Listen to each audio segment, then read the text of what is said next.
In this world, there is real evil. In the darkest shadows and in the most ordinary places. These are the true stories of the innocent and the unimaginable. Al and Kelly are building a life together. But they find themselves in the shadows of a grim past. Death lurks around every corner.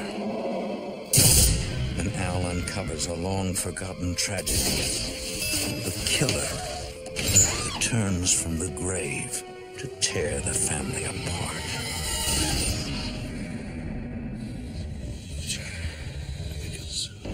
Between the world we see and the things we fear, there are doors. When they are opened, nightmares become reality.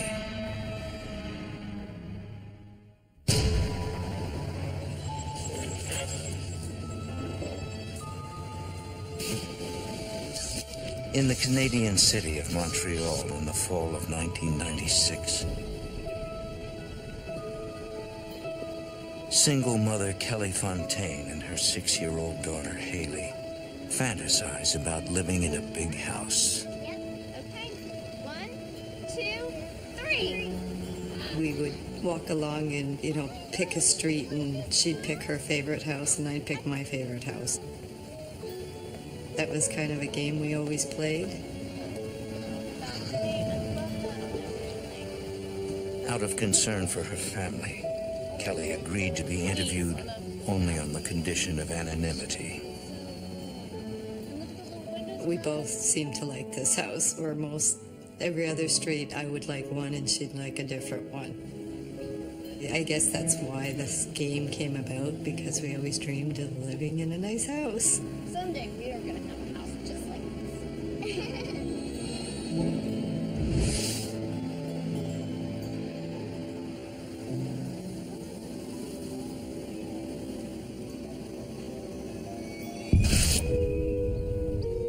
For more than a year, Kelly has been dating construction supervisor Al Goodwin. We seemed to just connect really well, and there was never anything we couldn't talk about. It was great. Al says he's found the ideal house for them to live in together.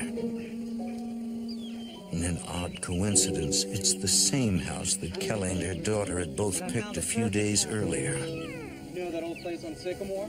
That's our favorite. Oh my gosh, we love that house. Well, then it's perfect. When we found out it was this house, we were just so excited about it. Well, We thought this is the place we were going to be very, very happy there for a long time,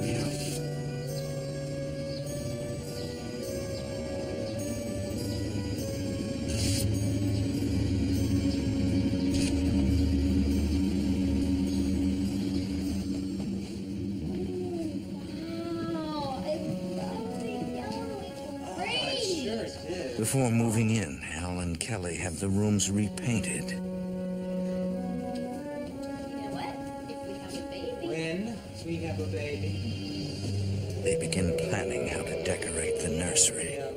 Baby's changing table. Our dream was to start another family, to give Haley a brother or sister and have another baby. And everything just seemed so like it was going wonderful for us.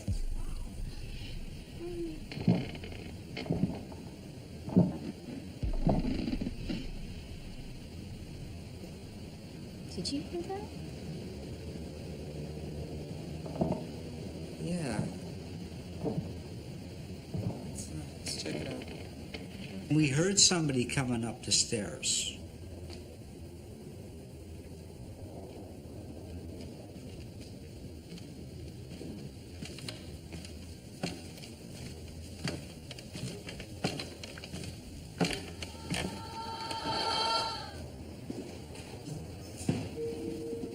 And there was nobody there. Maybe it was nothing. We looked all around and didn't see anyone or anything, and we just kind of said, well, it's an old house. Maybe there's going to be noises we have to get used to. Check over here.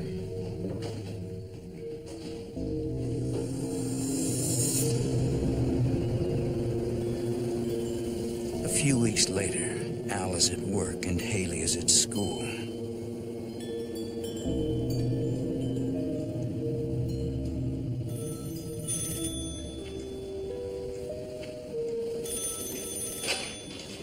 Hello? Kelly gets a call from her doctor. Are you sure? She's pregnant. Oh. That's great news. Yeah, okay.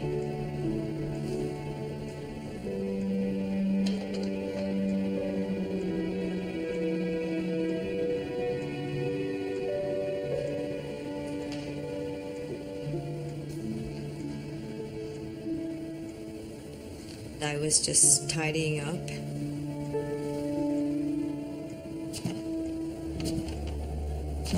I heard footsteps in the same room as me.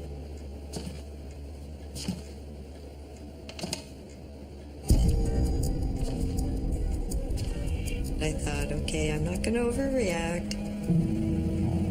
I just kind of pretended it didn't happen and carried on with what I was doing.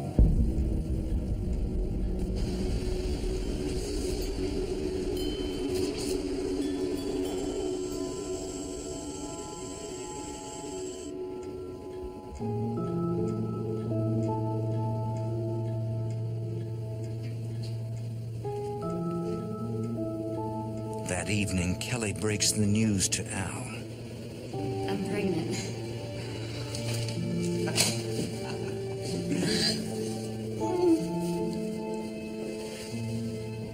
She also tells him about the eerie footsteps. And I didn't want to make it like I was this nervous wreck kind of person. And our relationship living together was still so new that I didn't want to sound like I was crazy. I mean, there's nobody there. I just hear footsteps. I couldn't believe it. I just couldn't believe it. Maybe it's somebody walking outside. Yeah, maybe.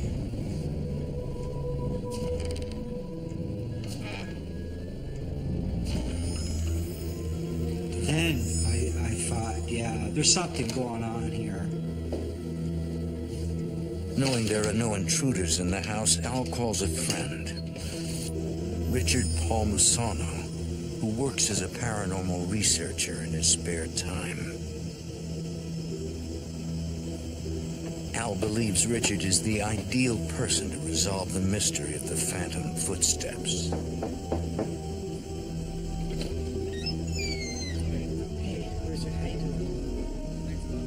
They were very worried. They just signed a lease for a new place. They had a small child. They were concerned they were getting into something they shouldn't be getting into. Al argues that there is probably a simple explanation for the sounds. He was sort of hoping that it wasn't paranormal. He wanted to have some reasonable explanation for what was going on. I've investigated phenomena where it was just mice or, the house settling. Then we can identify the cause. Richard suggests trying to record the sounds in the house when it is empty. That's good. Richard thinks the spirit is attracted to Kelly. Oh, I don't know. He believes she should be the one to turn on the recorder. So therefore, you Whatever seemed to be in the house seemed to have a closeness to her. Okay.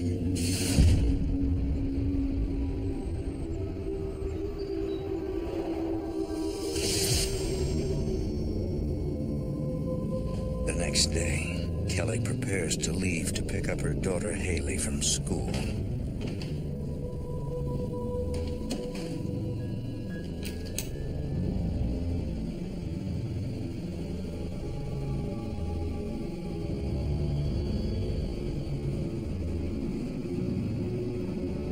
leaving now.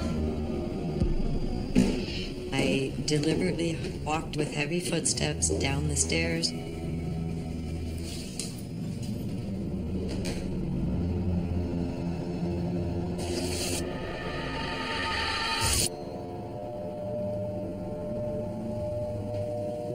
And I slammed the door so that anything that happened past that point of the door slamming, they would know wasn't me.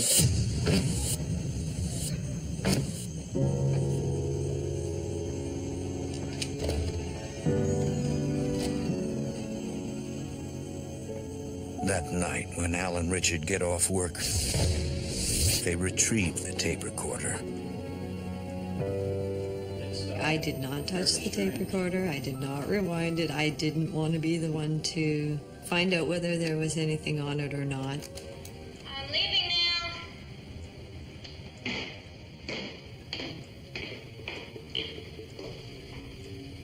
What they hear on the tape takes them all by surprise. You could hear a tinkling that sounded like a charm bracelet. And then the footsteps stopped.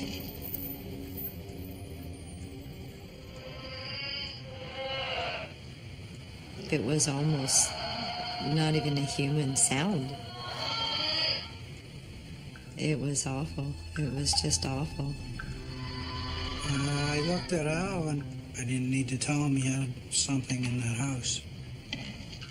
He already knew from the tape there was something unseen roaming that house.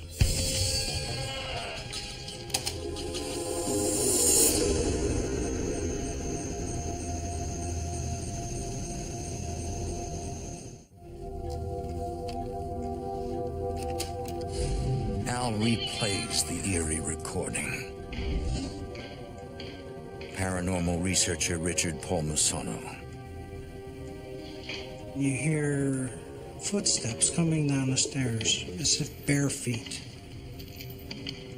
And you can hear bracelets jingling.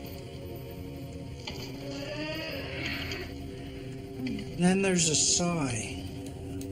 And the sigh is almost like abandonment of a child. It was actually very overwhelming to think that, you have a spirit in your house and now you have no choice but to believe in something that you never believed in before. Who do you think it is? It definitely sounds female to me. I bet it was a Al tells Richard that he had met the house's previous occupants, a woman and her 15-year-old I daughter. heard she loved the house. He says that their daughter wore a charm bracelet, and he thinks that the voice on the tape sounds like her. Here's what I heard.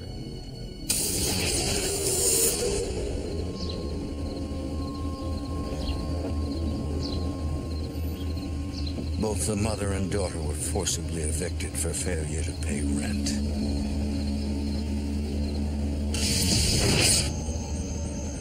Al says the mother was a drug abuser who dressed provocatively and hung out in bars.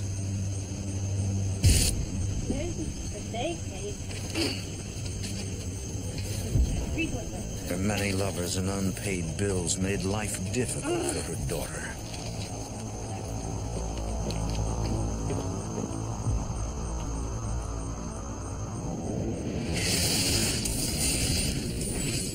Al says he heard that after moving to an apartment, the mother continued to frequent bars. Stay home and out of trouble. I knew the mother, and she wasn't a very good person. Hi, Mom.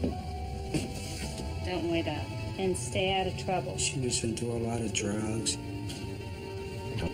The 15-year-old girl became increasingly desperate about her mother's destructive behavior.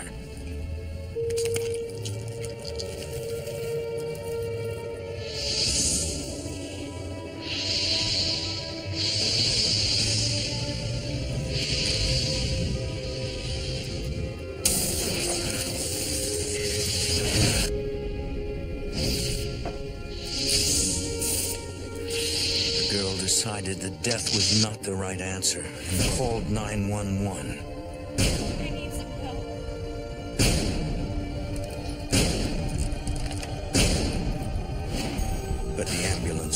if too late to save her. I don't think she was really trying to kill herself. I mean, otherwise, It seemed like it was a cry for help and not that she really wanted to kill herself. It seemed like she was trying to get her mother's attention. I think you're right. So We kind of put two and two together, and the three of us believe the girl had come back to the house, seeking her mother, and most likely following Kelly around as a mother image. Al just kind of really got curious about it. I was a bit curious, but I was much more afraid than I was curious. During the days and nights that follow, whenever the house is empty, Al and Richard leave tape recorders running. And when no one's around and the house is quiet, they'll talk. They'll do things.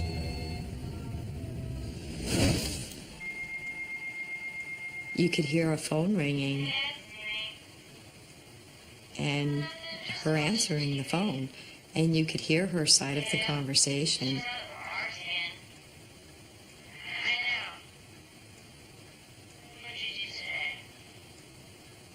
It was completely obvious it was this girl.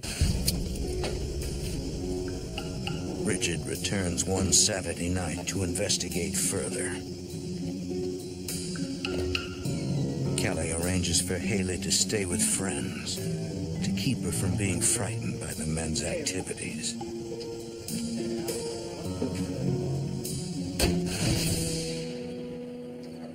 Al and Richard set up their equipment in key locations around the house. We were running video upstairs. We had tape recorders recording upstairs. We had tape recorders downstairs operating. I'm glad you could come over. Oh, Richard's wife arrives to keep Kelly company. I'm gonna go get the coffee, and if you don't mind, the cards are in the closet. All right. They decide to play cards. Okay.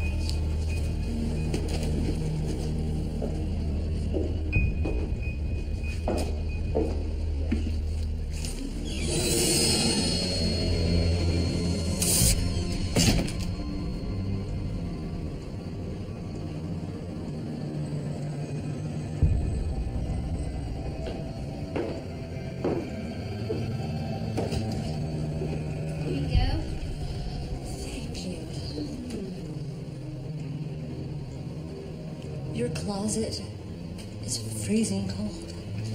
It was really It's like an ice. strange that the closet would be cold because on the other side of the wall there was a hot water heater, and the pipe went through that closet, and that closet was always hot. Hey, we decided we were gonna play some bridge. Okay. You do it first. Very nice.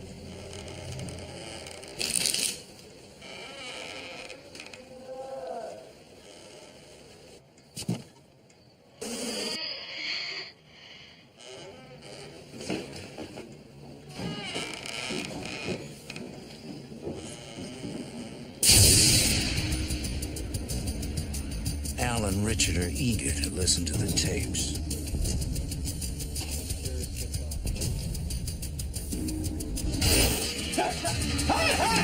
What's wrong? And something hit me.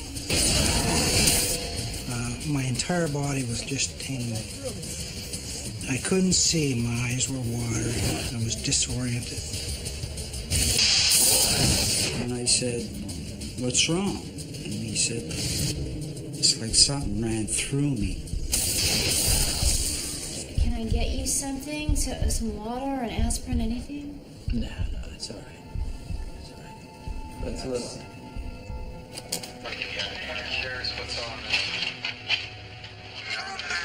Don't you turn your back on me! I will get you. It's like something just went right through me. You okay? Oh, man. Now, there was only Al and I upstairs. So where this voice came from, I don't know. Come back here. Don't you turn your back on me. I will get you. And I got scared. It's like something just went right through me. You okay? Who is this guy? But what frightens Kelly only makes Al more determined to solve the mystery. I think we gotta keep investigating.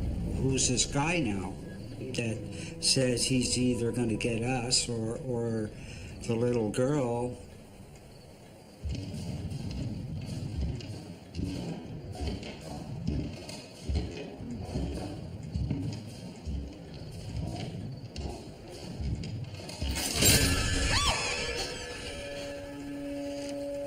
This door has no habit of opening by itself.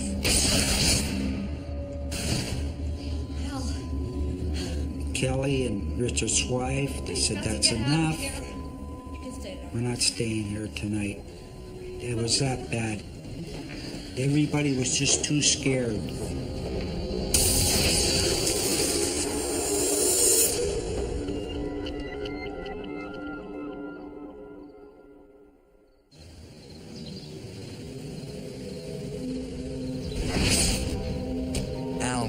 Richard and his wife returned to the haunted house after a frightening experience the night before. I don't know, I just... Kelly remains unnerved. Richard and I'll check it out first. I was too afraid at that point to learn any more that was going on. Al and Richard venture into the house to face the unknown. The two men find nothing unusual until they go to the second floor. We went through the house, upstairs, only to find all these black skid marks throughout the rooms. It certainly would explain how loud it was last night. The only thing I can reason is some other entity, some male entity in this house was chasing this girl. And she was trying to get away. We believe she's They tell the women what they've found. by a male entity. Richard believes they need to help the girl cross over to the next world. And we need to help her cross over. I felt an obligation to try to help her. We can go to our house. Why I really felt like that, I really don't know, because I was very afraid. Kelly and Al agree to try to help the girl. They hope that it will give them back their home. We could probably help. I thought maybe once this girl was on her way, everything would be okay. And we'll get our house back?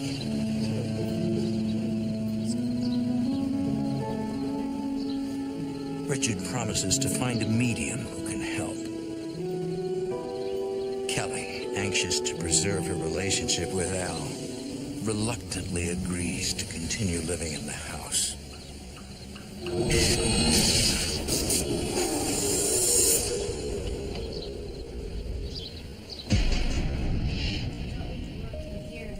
A few days later, Richard brings a medium to the house. She has helped hundreds of spirits cross over. I think I'm gonna go... I was pregnant at the time, and I said, will something bad happen? You need to be here, okay? Don't worry, we're going to say a prayer for you and protect you. And she said no, that she thought it was very important for me to be there and be part of this. To stay here, right? We all joined hands, and she prayed for our safety. And particularly the She really presence in seemed the like church. she knew what she was doing. Amen. Amen. Let's be seated. I need you to be as quiet as possible when I say the movements.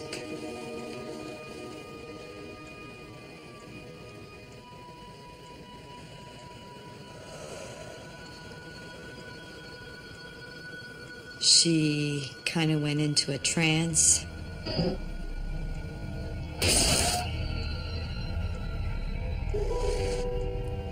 Hi, honey.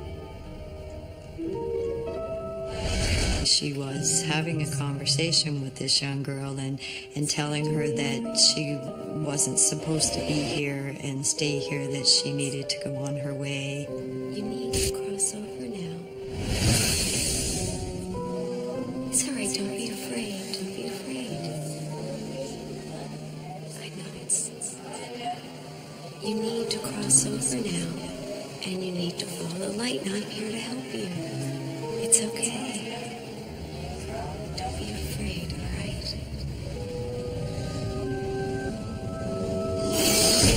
Suddenly, the medium flinches. There's a negative entity that just entered the room.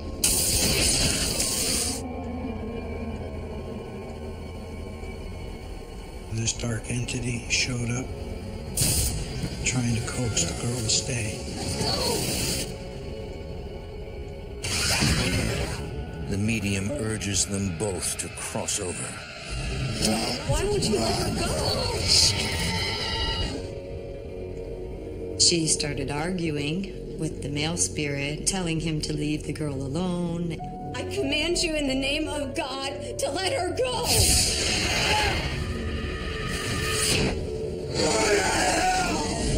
Fine. Then you just rot. Then she yelled at this male spirit to go rot in his own hell. She's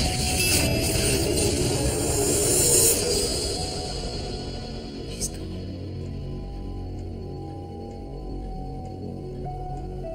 She did assure us that the girl had gone on her way, but she said the male spirit, he is not going anywhere, I don't think you're going to get him to leave. and he's not the only one here. And I was just, I felt kind of crushed at that point. Kelly wanted out. Al wanted to know more.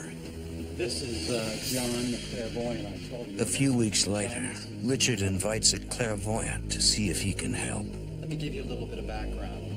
I've had this ability to sense spirits. The clairvoyant, John, has been able to sense the presence of spirits since childhood. Buildings such as this. This will help. He has communicated with the dead in more than 1,000 readings. Hierarchy of ghosts.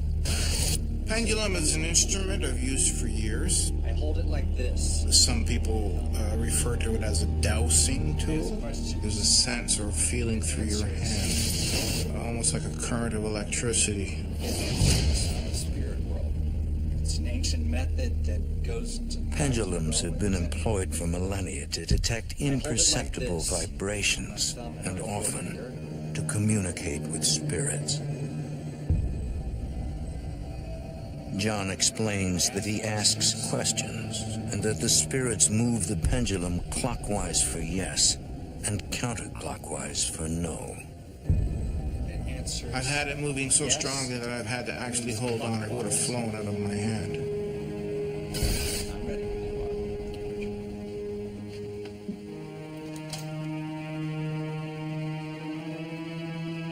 you are. Is there a spirit here who would like to communicate? I did get a positive response. Are you a male spirit? The pendulum indicated a very strong yes. Yes. Can you tell me about it? And then all of a sudden, boom, fear would come right through me. Whoever was speaking to us is now terrified. Not tonight, he's killed him. John tells them that the dark entity has silenced the other spirits. We can try again. I think that just completely sparked Al's and Richard's curiosity, and they just wanted to continue and do as much investigating as possible to find out what was going on and how we could change it. A few nights later, John returns for another try. I usually run equipment at the same time. And then afterwards, I would review the tape, and then I would hear the other side of the conversation. Is there a spirit here who wishes to communicate?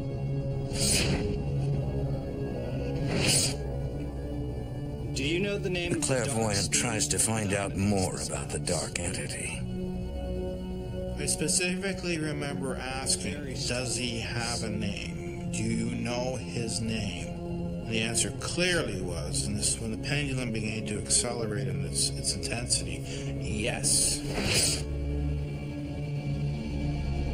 Please indicate when I get to the first letter of his name. A, B, C, D, E. Good. First letter is E. Now for the second letter. A, B, C, C. He's here.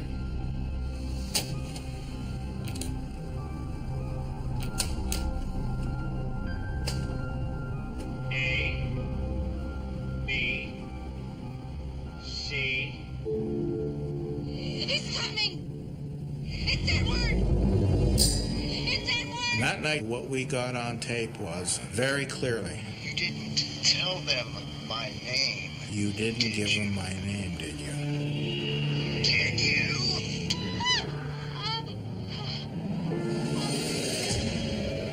I don't want any part of this anymore. Kelly finds it terrifying. We're gonna get rid of this ghost. No, you can. I said, I don't want to know anything that's going on anymore because I was just too afraid.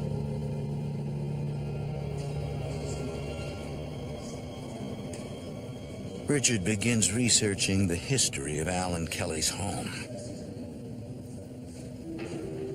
He discovers that in the 1930s and 40s, it was home to the hired help for a nearby mansion. He also discovers that the mansion was managed by a man named Edward, the same name heard on the tape.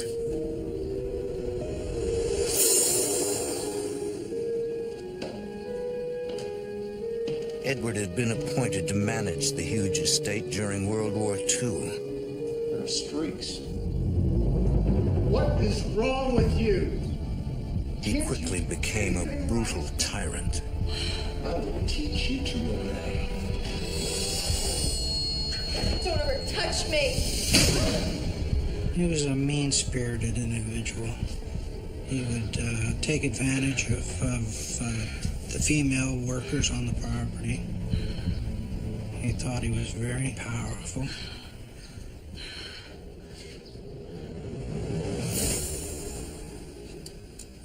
So Richard was doing some research, and he found out there really was an Edward. Al tries to tell Kelly about their research. Stop it! I don't want to hear it.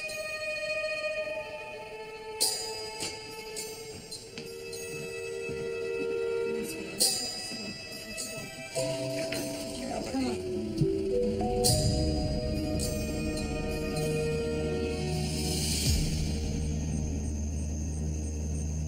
A few hours later, Kelly finds herself alone in the house.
It seemed like this, whatever it was really trying to scare us now.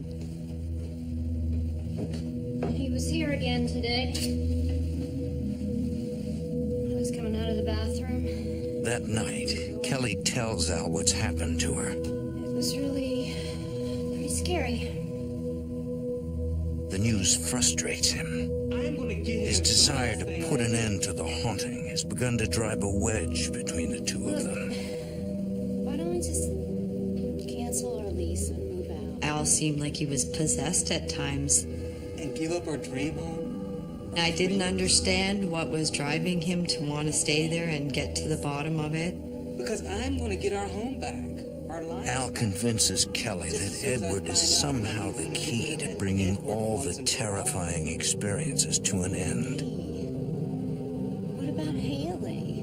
He promises that while he tries to solve the mystery, he will protect both her and Haley. Finding out what I need to know. He reassured me that they were so close to putting the puzzle together and solving it, that he was very confident that it would stop. Okay.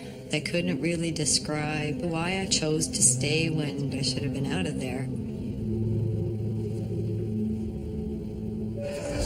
Did you hear that? Whenever Al hears an unusual sound, he snaps a photo, hoping to capture images from the spirit world.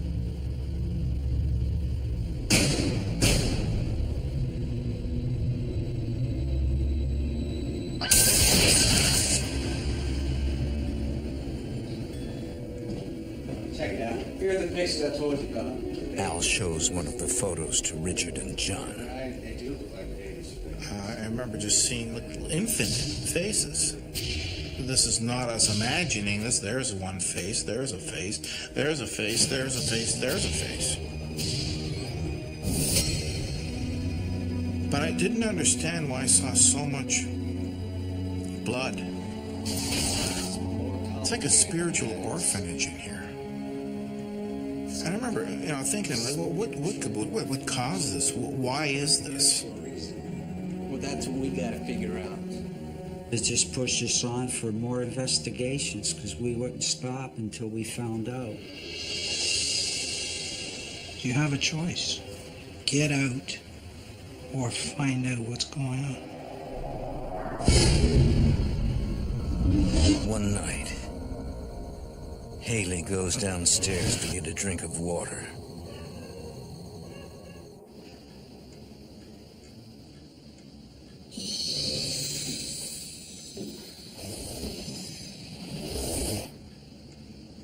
Al?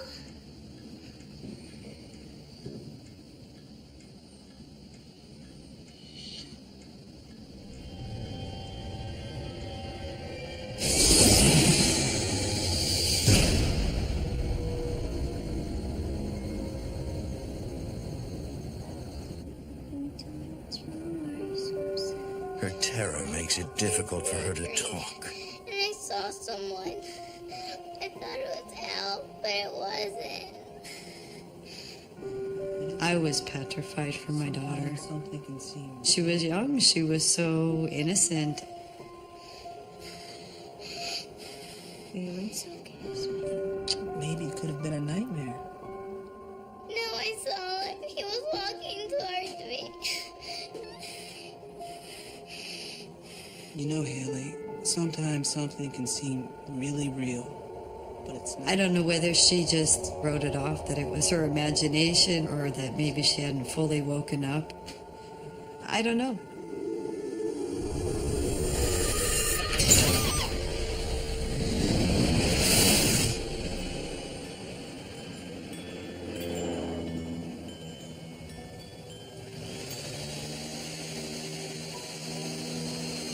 The next morning,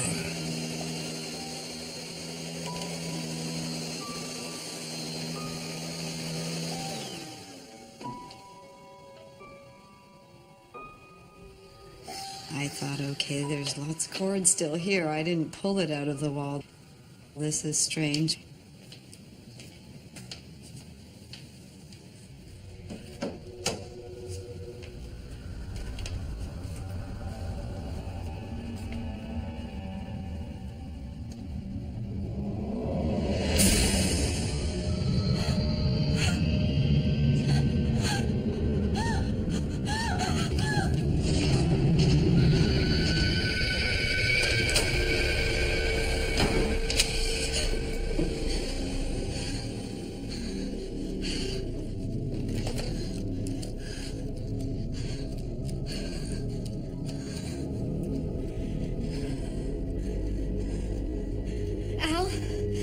it's me.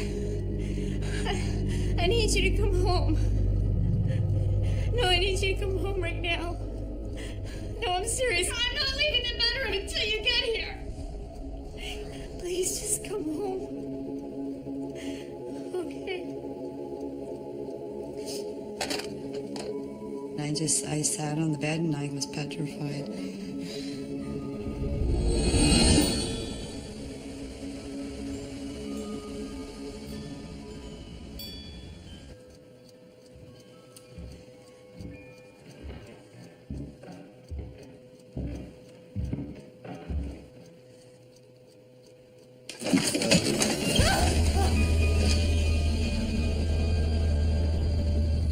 Kelly, it's me! Al, open the door!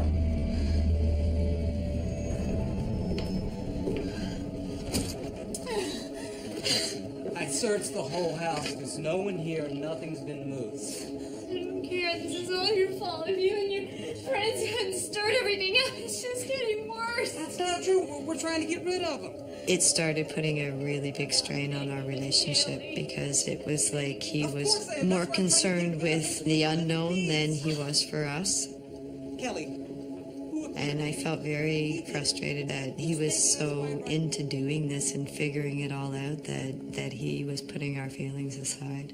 More weeks. A few more weeks. He, again, convinced me that they were just so close to putting this puzzle together and that things were going to change and things would be okay once they figured it out. It's scary.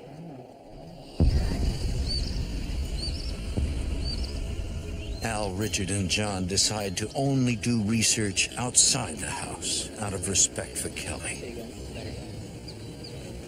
I saw that she was very nervous.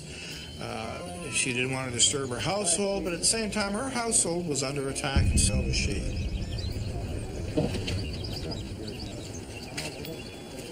John warns Al that evil spirits may be trying to ruin his relationship with Kelly. And I did say this to Al, be careful with the relationship with your wife, because very often they will do things to get you arguing, to get you fighting, to get you to hurt each other. They feed off that negative energy. They also know that, they break your marriage up, you're leaving. The fact that it manifested solid as it did, I felt it was saying, well, I know you see me. I don't care. I want you to see me. I want you to get a good look at me. Al tells the others that he heard that a man living in the old mansion next door had repeatedly seen the dark, ghostly figure in his basement apartment. The man moved out after a section of the floor in his bedroom mysteriously sank. It's interesting that this figure is showing up in different areas of the property. It doesn't seem that he just shows up in one room of a house. I said, we need to look into it. They decide to investigate.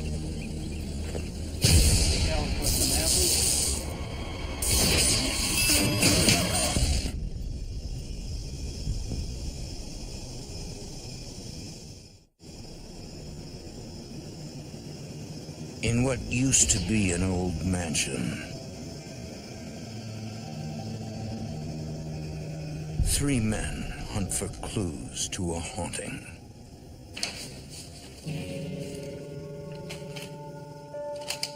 We basically made a portable Ouija board, for lack of a better term. A, B, C, D, E, and numbers. We laid this out on the floor, and I used the pendulum. I felt we were going to need more than just yes or no down here. Everybody ready? Yeah.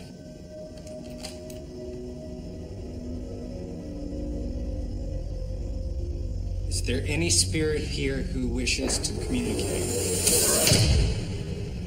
John contacts the spirit of a 19-year-old girl. I asked the young girl her name, She very clearly spelled out Angela. How old were you when you died? John discovers that in 1943, the girl died on the property. And I asked her, what is it that caused your death? B. And the word I got was bleed. B-L-E-E-D, bleed. B-A. And then, B-Y. very clear, my baby. John learns that she had gone to see a doctor. Female. She identifies him as the butcher.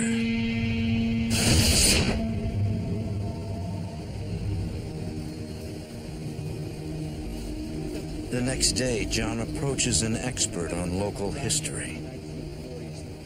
I checked with a professor at the university, and I asked her, can you tell me anything about this name? And she says, oh, there was a very famous abortionist that worked in the local area. It came up in some of my research. John develops a theory about what happened at the estate. The doctor had to flee the U.S. back in the early 40s. And this butler, Edward, saw a beautiful opportunity. They could make a lot of money. Please stay as long as you want.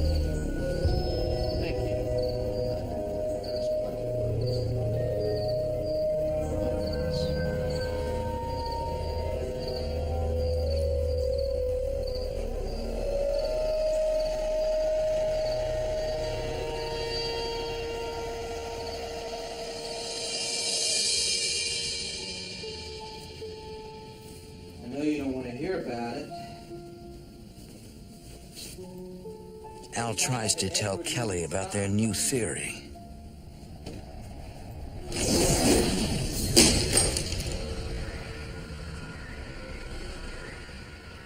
I had a crucifix on my nightstand, and it landed with such force that it broke.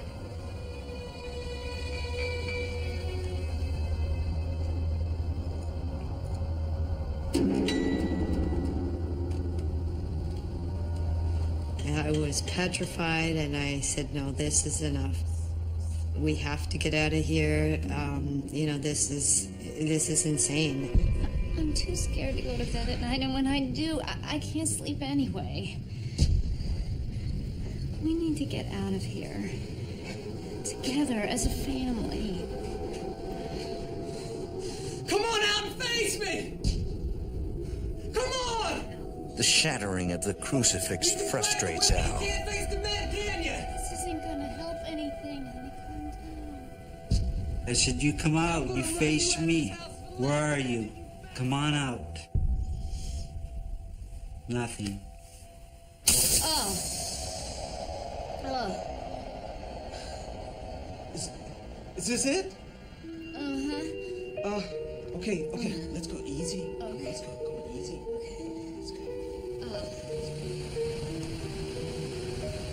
Despite the pressures during her pregnancy, Kelly delivers a healthy baby girl. The couple names her Charity. 2 days later, Kelly returns home with her new daughter, unsure of what awaits them.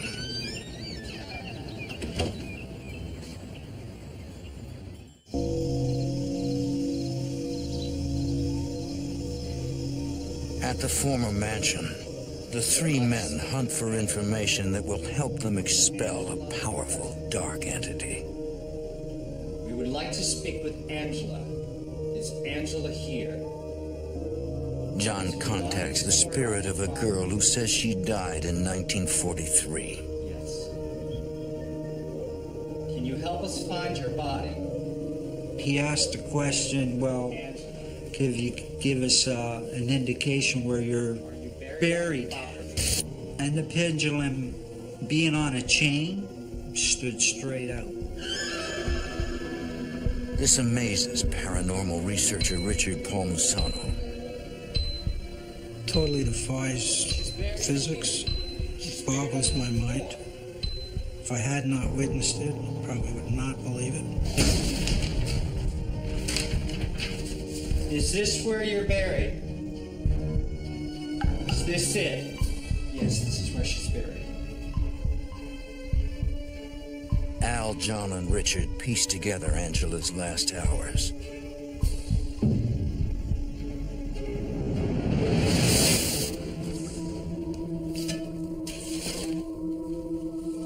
She had gone to the estate for an abortion. But the procedure was botched, nearly killing her. Edward and the doctor carried the dying girl to the basement and dug a shallow grave. He and the doctor dumped her in a hole in the basement.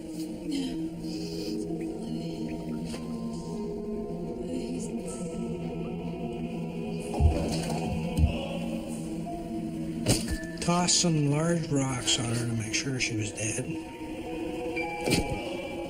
And then covered her up.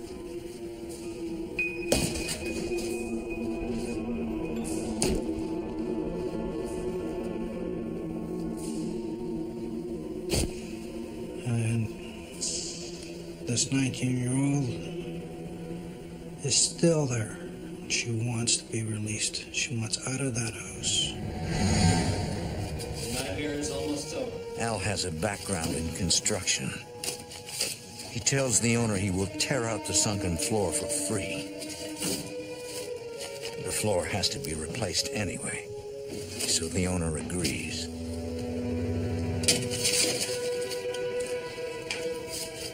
We went about 8 or 9 inches deeper.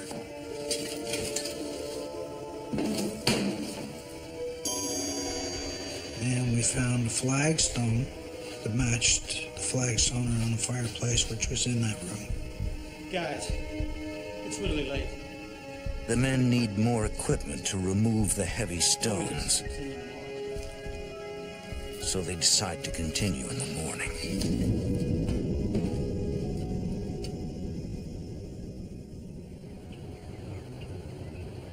The next day, the men return to the mansion to continue digging. Hey, what are you doing? But the owner has hired workers to repair the floor. They've already poured new concrete. We shouldn't have stopped. We should have kept going. I could have been as little as 6 inches away from a startling revelation, and I believe she's still there. Al and Richard are frustrated that they cannot continue their search. And without hard evidence, they cannot go to the police.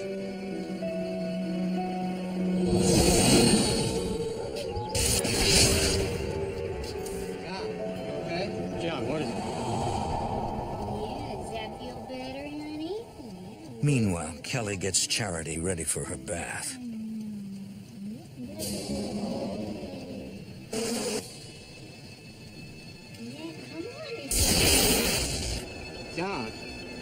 John, what is it? Revenge. I think we've made him mad. John suddenly senses they've deeply angered the dark entity. Newborn.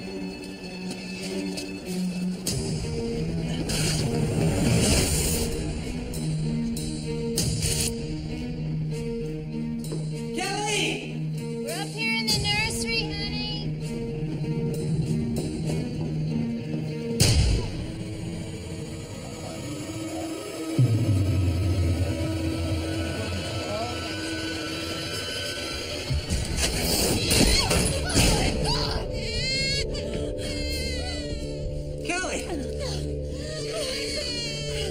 That bottle just flew across the room.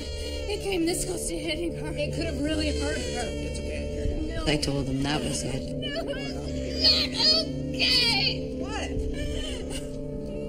I'm taking the girls and I'm gone, or you can come with me if you want. But I'm leaving. I am not going to stay here. Let anything else. I think that's when Al thought, something bad's going to happen to her too. And that's when he really finally agreed that, yeah, it's time for us to get out of here. I love you. Let's move.